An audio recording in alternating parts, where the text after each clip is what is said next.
Hello everyone, welcome back to Jazz Arranging class. Today I want to take you through a chart I arranged for Blue Bossa. I'm highlighting this piece because when I was learning to arrange, score study was one of the go-to methods I used for improving and learning. Honestly, I probably should do it more, but back then I spent hours looking at scores and listening to recordings, and it really helped me grow as an arranger and become just a better arranger overall. My goal today is to have you listen and watch specific parts of this arrangement. The idea is to train your ears and your brain to connect with what you hear and what you see. Hopefully this will help you pick up some techniques and ideas to improve your own arranging skills. This chart is written for a full big band, 17 pieces, 5 saxes, 4 trumpets, 4 trombones, and rhythm section. I'll walk you through the specific sections of the chart, things that I think are something to make mental note of. And as you watch the video, you'll see key moments. I'll highlight them so you can connect the discussion with the music. All right, let's get started. Blue Bossa is basically a 16-bar tune that's essentially repeated twice to create 32-bar form. If you've ever been to a jam session, you've probably played it or at least heard it. It really is kind of a classic now. For this chart, my goal was to make it fun and engaging for the players while keeping the difficulty somewhat manageable. I wanted to leave space for soloists because it really is a great tune for blowing and improvising over. Now let me explain where the term arranging home movies comes from. Years ago I was good friends with Frank Mantooth, terrific writer, terrific friend. Whenever he had a new chart, he'd invite me over to his place and he'd say, "How about some arranging home movies?" Then he'd sit down and play me the latest arrangement he was doing for big band. It really was a great experience, and I thought the term was perfect for this video and other videos that are similar.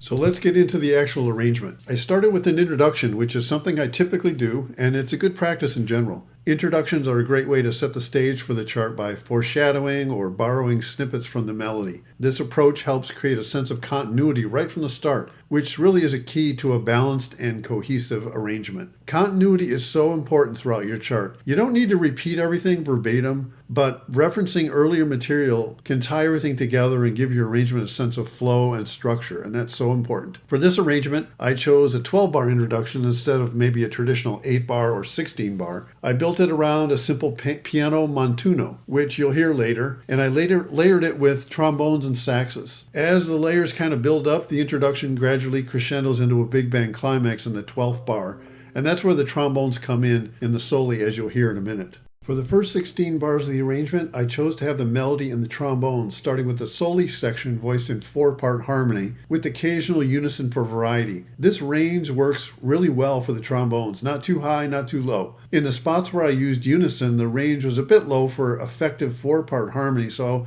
unison helped maintain that clarity. Keep in mind that all of these arranging techniques are part of the craft, so anyone can learn them with practice. For the harmonic structure, I used the C minor 6/9 and F minor 6/9 chords. These minor 6/9 chords function as the tonic, in this case C minor 6/9, but they also add a richer, more interesting sound to the harmony. To connect the lines, I incorporated diminished 7 chords, which helps create the smooth transition from melody note to melody note. When the saxes entered, I switched to a unison melody in the trombones. This ensures that the trombones can still be heard clearly through the saxes. A unison melody provides more balance and projection compared to a single player carrying that top line of a 4-part harmony, as was in the previous 8 bars. The next 16 bars, I placed the melody in the top 3 trumpets, while the trombones took on a more comping role similar to a piano. Once the melody is established, I added a counterline in the saxes, creating 3 distinct layers: the high trumpet melody, the trombone comping, and the sax counterline. The ear naturally gravitates towards the top melody, but it will sometimes move to listen to the counterline as well. This type of technique works really well. At measure 37, I introduced a technique called cross-section writing by combining one trumpet player with the sax section.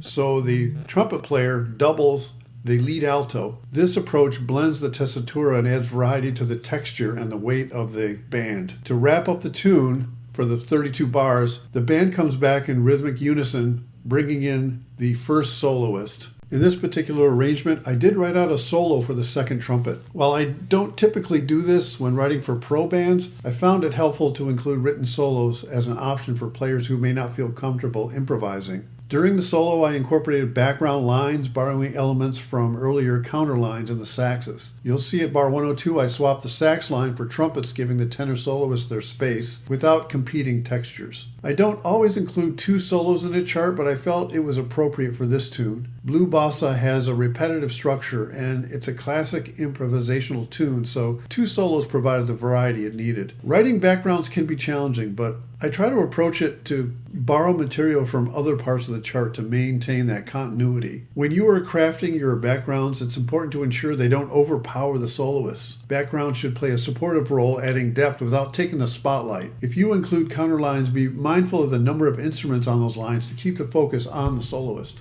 In the final 16 bars of the tune, the trumpet section carries the melody in full, supported by the trombones providing harmonic and rhythmic backing, and counterlines in the saxes as before. At bar 141, I use another cross section, this time involving two trumpets. Early in the chart, I only used one for cross-section writing, but here I wanted to add more weight and density as we near the end. Adding more weight toward the end of a chart creates a greater aural impact and helps build excitement. The ending does reference the introduction, but it doesn't fully restate it. I brought back the piano montuno briefly and drew on elements from earlier in the arrangement. The chart concludes at bar 163 with a powerful big band rhythmic figure, providing a strong and satisfying finish. Now let's listen to the entire chart. I'll highlight specific arranging techniques as we go along.